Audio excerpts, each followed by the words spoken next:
ogahiy g'azali bilan do'stlar, bu kun ajib bir sarvaqomat ko'rmisham.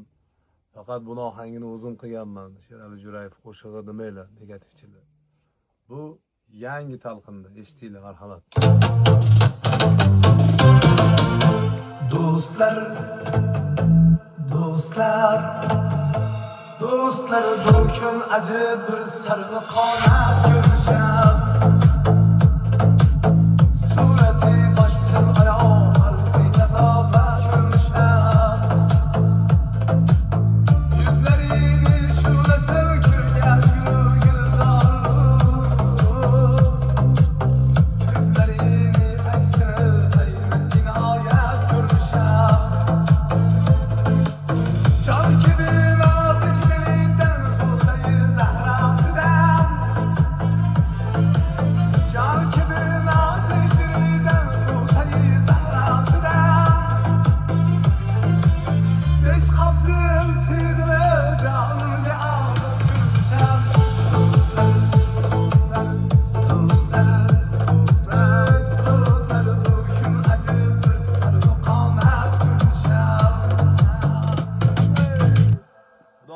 Davomini tez kunda e'tiboringizga havola qilamiz. Sog' bo'linglar.